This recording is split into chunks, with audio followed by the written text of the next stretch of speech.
a commencé à dire. J'aime ça vraiment. Vous savez que Luc, dans le grec,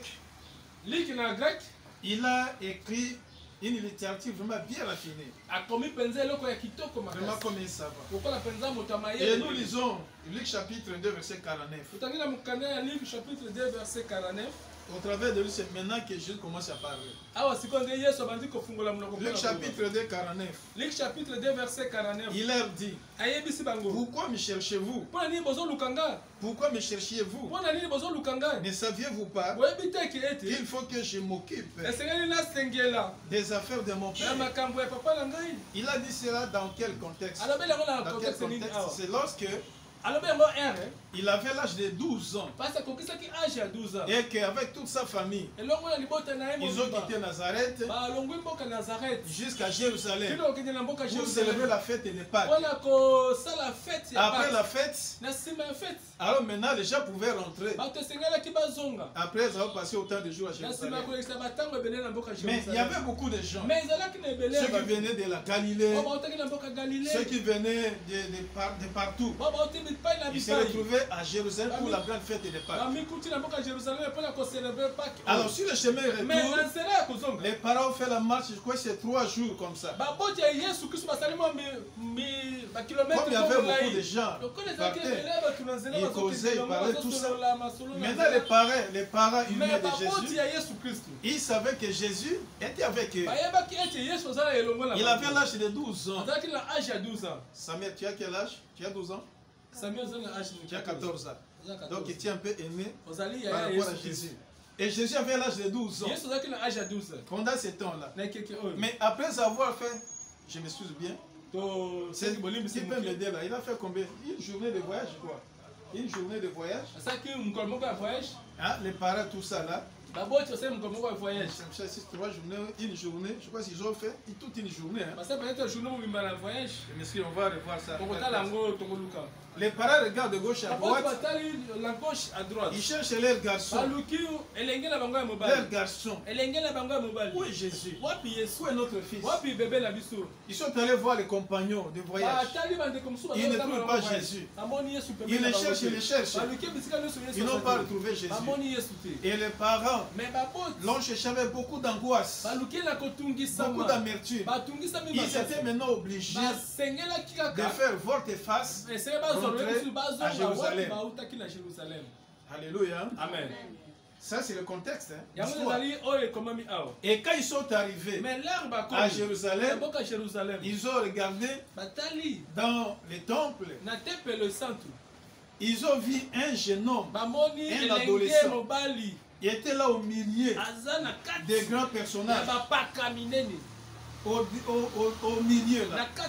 Au milieu des docteurs, des savants, au milieu des rabbins, en train de parler, de discourir. Mais les parents étaient dehors. Ils ont mis ça de loin. Mais c'est notre fils là. C'est notre garçon. Il était en train de parler des choses terribles. Et même les docteurs de la loi pouvaient lui poser la question. Et Jésus répondait ponctuellement avec exactitude. Alors maintenant Jésus était là au milieu des docteurs de la loi. Alléluia. Amen. Je vais dire de la place partout. Même ici partout. Un gémiment, tu peux te mettre partout. Mais tu peux te mettre partout. Tu peux te mettre, il y a de la place pour tout. Même là, on peut se mettre. Alléluia. Amen. Je vais aller vite parce que nous allons terminer. Il n'y a pas de nécessité. Alors maintenant, quand ils ont retrouvé Jésus, alors on a envoyé les gens, mais les parents sont dehors. Lorsque Jésus est sorti, il regarde ses parents, les parents aussi le regardent. Alors maintenant, il commence à lui dire, mais notre fils, pourquoi tu nous as fait ainsi? C'est avec angoisse que nous te cherchons. Nous avions déjà marché pendant toute une journée. On ne t'a pas vu. Pourquoi tu nous as fait ainsi? Alors écoute-moi comment Jésus commence à parler. J'aime ce que Luc a écrit. Il a jeté un coup d'œil rapide à la jeunesse de Jésus. Tandis que Matthieu, il a commencé par le baptême. Jésus avait l'âge de 30 ans. Marc, il commence au début du mystère de Jésus. Et Jésus avait 30 ans. Maintenant, Luc dit, non, je ne peux pas sauter aussi la jeunesse de Jésus. Je dois rentrer un peu jusqu'à l'âge de 12 ans. Voir un peu comment était Jésus. Pendant sa jeunesse, il faisait quoi? Il jouait comment? Par rapport donc à l'église. Par rapport à la mission, qu'est-ce qu'il faisait? Quand il était encore jeune. Il a jeté un coup d'œil rapide à la jeunesse de Jésus. C'est ce que nous sommes en train de voir. Alors Jésus ouvre la bouche. Il s'adresse à ses parents. Pourquoi me cherchiez-vous? Ça, c'est une grande question. Il s'adresse à ses parents. Pourquoi me cherchiez-vous? Deuxième question. Ou bien le deuxième volet de la question. Ne saviez-vous pas qu'il faut que je m'occupe des affaires de mon père? Regardez, son père humain était là. Il parle encore d'un autre père. Mon père. Papa mon père. Mais papa mususu. Père et père. Papa. Il y a père en minuscule. Papa ya muke. Je suis père en majuscule. Il parle maintenant à ses parents humains.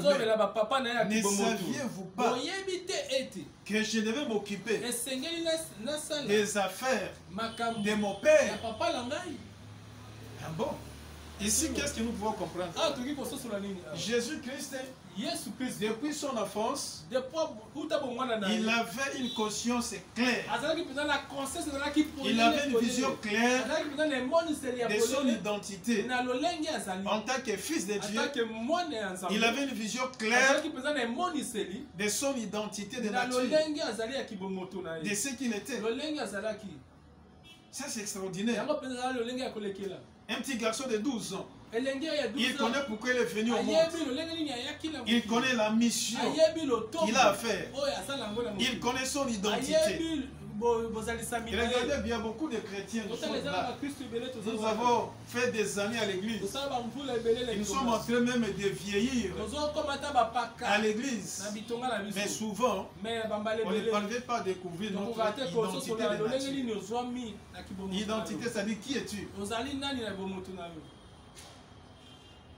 Tout un enfant de Dieu, chaque chrétien, en principe, il devait découvrir son identité. Nous y arriverons. Dès son enfance, Jésus avait une conscience claire de son identité et de sa mission. Qu'il a été sa mission, c'est annoncer qu'il est le fils de Dieu. Il annonce qu'il est le fils de Dieu. Il n'est pas seulement l'enfant de ses parents, mais il est le fils de Dieu. Ça, c'est la divinité. C'est ce qui est céleste, ce qui est divin. Mais ce qui est humain, il était l'enfant de ses parents. Il était l'enfant de Joseph et de Marie, qui sont les parents terrestres. Mais ce n'était pas ça sa mission. C'était pas ça sa préoccupation. Il n'a pas une identité de ses parents terrestres. Il annonce son identité qu'il est le fils de Dieu. Quelqu'un peut dire Amen. Amen. Mais il est resté tout de même soumis à ses parents. Il n'était jamais impoli. Elle a dit, mais pourquoi me cherchiez-vous? Il n'a pas fait avec arrogance. Pas entrer dans fait d'orgueil. Il n'a pas fait avec mépris. Il a fait avec un enfant qui est soumis. Et lorsque nous lisons la suite, vous allez voir que Jésus était soumis à ses parents. Il n'y a pas un enfant au monde qui soit aussi soumis que Jésus-Christ. Son père biologique, son père humain, il était charpentier, un menuisier, un charpentier. Il pouvait aider son père à raboter, à scier, à ramener une planche, ainsi de suite. Il pouvait aussi aider sa mère à la cuisine, lui apporter de l'eau, lui apporter ceci ou cela. Il était soumis à ses parents. Aucun jour, lorsque nous lisons les Écritures, même selon la tradition, on n'a pas vu un seul instant là où Jésus avait manqué de respecter ses parents. Rien du tout. Alléluia. Rien du tout. Il était soumis à ses parents, toutes les choses. Là, il avait l'âge de 12 ans. 18 ans durant. Il était toujours soumis. Jusqu'à l'âge de 30 ans, il devait maintenant se montrer publiquement pour commencer à exercer sa mission sur la terre. Alléluia. La question simple. Tu es aussi l'enfant de ses parents. Moi aussi je le suis. Mais tu es soumis à tes parents. À quel degré? Aujourd'hui, les parents deviennent de plus en plus insoumis aux parents. Ce qui est beaucoup même regrettable, il y a certains enfants qui osent même injurier, insulter les parents. Ça, c'est une malédiction. Il y a même des enfants qui parviennent à toucher les parents physiquement, à agresser les parents. Ceux qui l'ont mis au monde, à frapper son père, à frapper sa mère. Quelle malédiction! Tu ignores même ta maman qui t'a porté pendant 9 mois. Avec toutes les caprices. Regardez même comme cette fille est là. Bébé là. Nous l'avons dédicacé le dimanche passé. Depuis 9 mois. Et pendant qu'elle est en train de grandir. Comme on est tenté de grandir là, jusqu'à devenir adulte. Mais tu oublies tout ce que les parents font. Quand tu appelles la fièvre, les parents sont là, debout. Quand tu pleures un peu là, les parents sont là. Les parents se sont privés de beaucoup de biens, de beaucoup de choses. Pour t'instruire, t'éduquer, pour que tu deviennes majeur, que tu deviennes responsable. Malheureusement encore, il y a des enfants, quelques enfants, quand ils sont dans une meilleure situation, ils renient leurs parents. Surtout quand les parents viennent du village avec les cheveux blancs, peut-être il a une taille bizarre, ou bien c'est un handicapé physique. Mais toi, tu es dans une société respectable. Peut-être que tu es un honorable, tu es un ministre. Tes parents arrivent là, bizarrement, tu rejettes un homme. Ce ne sont pas mes parents. C'est une malédiction. Alléluia. Parents, obéissez à vos parents. Enfants, obéissez à vos parents. Respectez-les. Honorez les parents. C'est le premier commandement de Dieu qui est suivi de la promesse.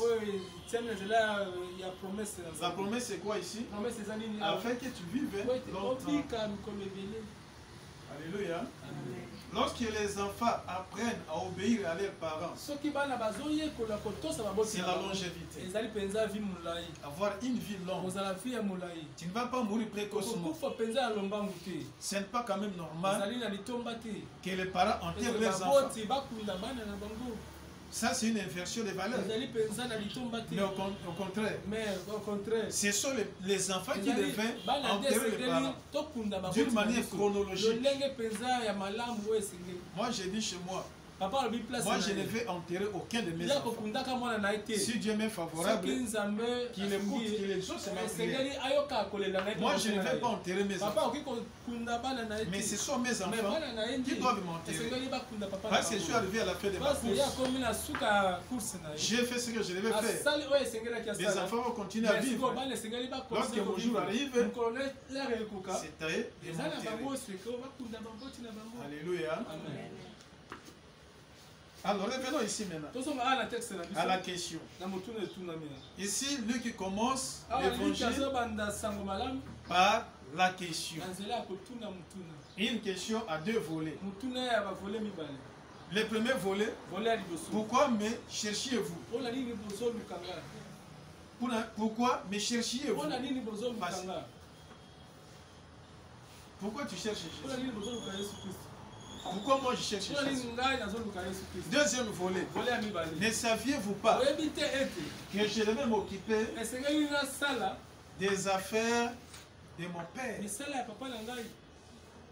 Ne saviez-vous pas? Est-ce que tu sais pourquoi tu suis Jésus? Tu es vraiment conscient. Lorsque tu fréquentes l'église, lorsque tu vas adorer Dieu, tu es conscient que je vais adorer Dieu. Jésus savait avec clarté. Il savait son identité. Son identité de nature, qui était le Fils de Dieu. Toi, mais tu es même conscient de qui tu es. C'est pourquoi je pose cette question encore. Qui suis-je? Moi, Papa Eric. Qui suis-je? Et toi aussi, qui es-tu? C'est là où nous sommes en train de rechercher ton identité de nature. La réponse commune, c'est que nous sommes les enfants de nos parents. Ça, c'est la nature humaine. J'ai un père, j'ai une mère. Ça, c'est la nature humaine. Mais la nature au-delà, la nature divine, qui suis-je? C'est là qu'il y a beaucoup de difficultés pour beaucoup de personnes. Mais on n'a pas le temps d'approfondir ces choses. Notre réponse commune pouvait être que moi je suis un homme esprit. J'ai une âme et j'habite dans un corps. S'il faut résumer, qui suis-je? Je suis un homme esprit. Ça c'est la nature divine. C'est ça notre identité de nature. Alléluia. Amen. Ce n'est pas le corps physique. Ce n'est pas non plus l'âme. C'est l'esprit. L'homme est composé de trois parties. Il y a l'esprit, il y a l'âme, il y a le corps. Le corps et l'âme sont biologiques. Ça fait partie des enfants de ses parents. Mais l'homme esprit, c'est notre homme intérieur. C'est là où Dieu communique avec l'homme. C'est là où Dieu nous fait percevoir les choses célestes. C'est là où nous sommes en communion avec Dieu. C'est ça le siège même du Saint-Esprit. C'est ce qui est utile. L'homme esprit, c'est le centre d'intérêt de Dieu.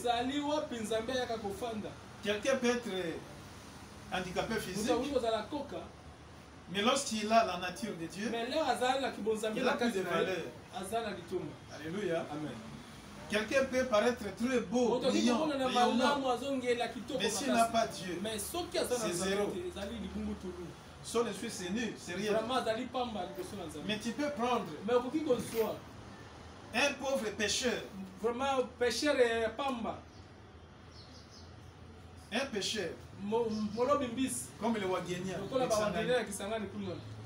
mais quelqu'un dans le fruit en train de pécher, mais il a Dieu. Son esprit là est en communion avec Dieu. Alléluia. Amen.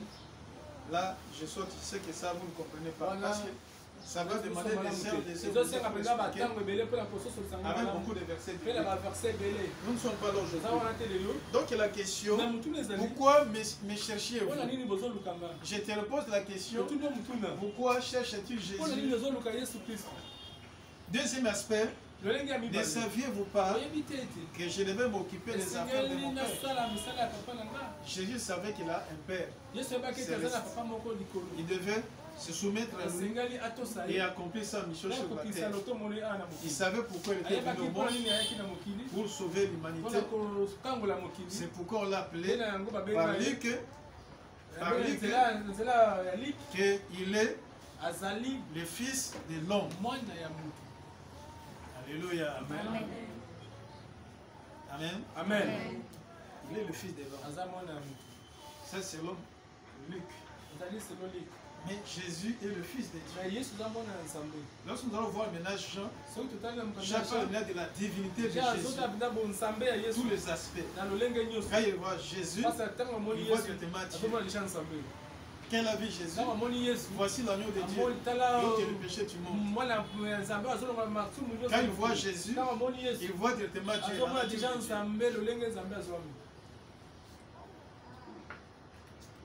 Alléluia. Jésus est Seigneur. Alors maintenant, il a fait comment il a fini? C'est lui qui a commencé, il a commencé par les questionnements. Pourquoi me cherchez-vous? Ne saviez-vous pas? Donc à l'âge de 12 ans. Lorsque Jésus a parlé, alors lui qui a continué maintenant à donner les détails de la vie de Jésus jusqu'au dernier jour. Alors maintenant au dernier jour. Et si nous lisons au chapitre 24, 46 à 49. 6 à 49. Quelqu'un peut dire Amen? Amen. Est-ce qu'on est ensemble? Amen.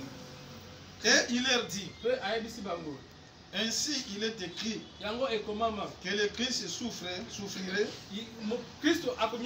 et qu'il ressusciterait des morts le troisième jour, et que la repentance et le pardon des péchés seraient prêchés en son nom à toutes les nations, à commencer par Jérusalem. Vous êtes témoins de ces choses. Et voici, j'enverrai sur vous ce que mon Père a promis. Mais vous, restez dans la ville jusqu'à ce que vous soyez revêtus de la puissance d'en haut. Alléluia. Amen. Regardez comment est-ce que Luc maintenant termine. Amen. Il termine presque comme Matthieu. Il termine comme Marc. Il termine de la même manière. Mais avec certaines choses aussi. C'est la mission universelle. C'est toujours dans quel contexte? Ici, c'est lorsque Jésus est apparu pour la dernière fois aux 11 disciples qui étaient là, avec tous ceux qui étaient là assemblés. Donc il leur donne l'ordre d'attendre la descente du Saint-Esprit avant de commencer à exercer leur ministère à Jérusalem et d'abord avant d'attaquer d'autres nations. Jésus-Christ termine sa mission par un rappel aux disciples. Il y a beaucoup de choses que les apôtres même ne savaient pas. Avant d'avoir reçu le Saint-Esprit, tout au long du ministère, Jésus pouvait leur dire même, pourquoi ne comprenez-vous pas mon langage? Je vous enseigne ces choses, mais vous ne le comprenez pas. Mais le jour viendra, vous connaîtrez comme il faut. Même si Jésus faisait des miracles, parfois les disciples ne comprenaient pas toutes les choses. Parce que l'Esprit de Dieu n'était pas encore descendu. Alléluia. Amen. Maintenant, à la fin de la mission, avant de s'en aller, il pouvait maintenant rappeler à ses disciples qu'il est écrit que le Fils de l'homme, il pouvait souffrir à cause de nos péchés, les humains. Et on pouvait le tuer, le crucifier. Et le troisième jour, il pouvait ressusciter. Il rappelle un peu certaines choses. Mais vous qui êtes ici, ne quittez pas encore la ville. Restez à Jérusalem avant de commencer l'ordre universel. Avant de commencer l'ordre suprême, restez d'abord à Jérusalem. Jusqu'à ce que vous ayez reçu ce que le Père a promis. Il parlait de la descente du Saint-Esprit.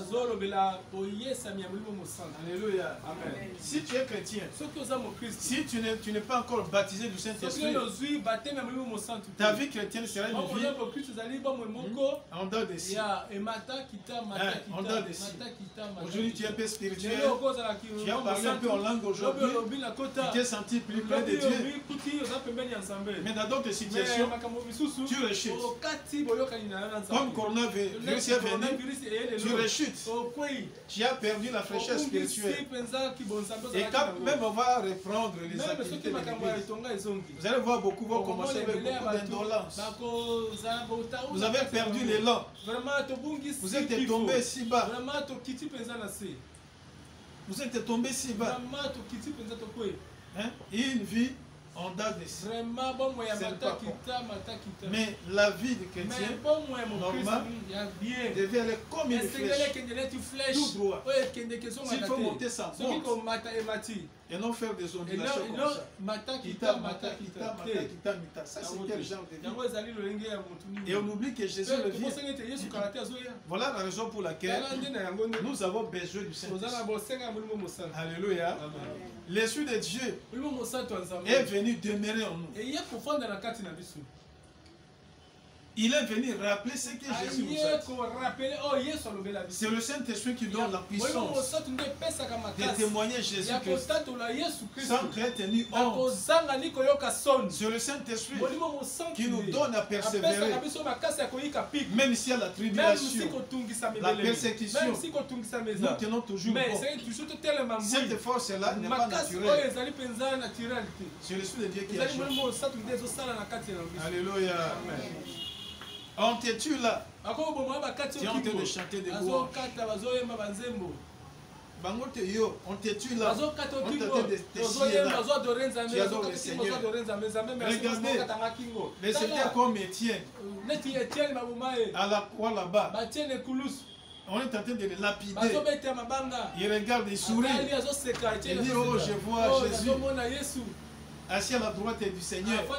Ah, il a blasphémé, tous en continu à jeter. Il sourit encore. Il dit, Père, Papa, pardonne-les. Il regarde. Il dit, Père, Papa, ne leur impute pas leur péché. Parce qu'ils ne voient pas ce que moi je vois. Ils ne sont pas dans le même diapason que moi. Entre temps, on les lapide. On les lapide. Il est en train de mourir dans la gloire de Dieu. On voit la gloire de Dieu. On voit le Fils de l'homme debout. Il était passé, il était debout à la droite du Père. Ça, c'est magnifique. Voilà le rôle du Saint-Esprit aujourd'hui. Si quelqu'un n'a pas le Saint-Esprit, moi j'ai toujours donc illustré cela. C'est comme un véhicule. On a enlevé le moteur. Mais ça va rouler comment? Ça va rouler comment? Même si le chauffeur là-bas, il n'y a pas de moteur. Ça va rouler comment? Impossible. À moins qu'on le mette sur une pente. On le pousse à pied là. Et quand ça va aller. Quand ça va descendre. Quelle sera la finalité? Alléluia. Même s'il y a le moteur. S'il n'y a pas de gasoil. S'il n'y a pas de gasoil. Mazout est gasoil. Oui. Ah. Bon, même mazout. S'il n'y a pas d'huile, s'il n'y a pas d'huile dans le moteur, vous voyez donc que le moteur commence à vibrer. Des cris là, c'est comme un vieux véhicule de 14 et 18. Donc les sons même des moteurs, il faut bouger les oreilles. Il n'y a pas d'huile. Les moteurs ça ne graisse pas comme il faut. Même s'il faut rouler là, difficilement. Mais lorsqu'on y met de l'huile, qui est le symbole du Saint-Esprit, lorsque le véhicule est encore assez neuf, il peut passer là. Calmement. Alléluia. Vous avez déjà vu les véhicules écologiques? Moi j'en ai vu avec Chabani. C'était le premier à importer ça. Les véhicules écologiques, on ne met pas de carburant là-bas. Ça ne peut pas polluer. Quand il s'est passé là, C'est comme tu n'aimes pas vraiment calmement. Il est passé. On n'a pas attendu vraiment le son. Voilà les chrétiens. Le Saint-Esprit. Le rôle du Saint-Esprit. Il fait beaucoup de choses. Autrement dit, Jésus, avant de partir, il pouvait dire ceci: je vous ai tout dit. Je vous ai tout annoncé. Je vous ai fait connaître tous les mystères. Alors, comme vous marquez de puissance, attendez à Jérusalem pour recevoir ce que le Père a promis. Le Saint-Esprit viendra. Alors maintenant, vous allez vous réveiller. Vous allez faire des choses correctement. Vous allez comprendre les choses. Il va vous révéler des choses. Et il vous conduira dans toute la vérité. Donc j'ai tout laissé entre les mains du Saint-Esprit. Il a dit: je vous avais un autre moi-même. Je vais vous dire un mystère. Vous ne pouvez pas dissocier la Sainte Trinité. Là, c'est encore une doctrine. On peut débattre de ça. Nous avons Dieu le Père, le Fils et le Saint-Esprit. C'est-à-dire quoi? Vous ne pouvez jamais dissocier ces personnages. Ils forment un tout ensemble. Le Père est distinct. Le Fils est distinct, le Saint-Esprit est distinct, mais ils forment un tout. Mais on ne peut pas les dissocier.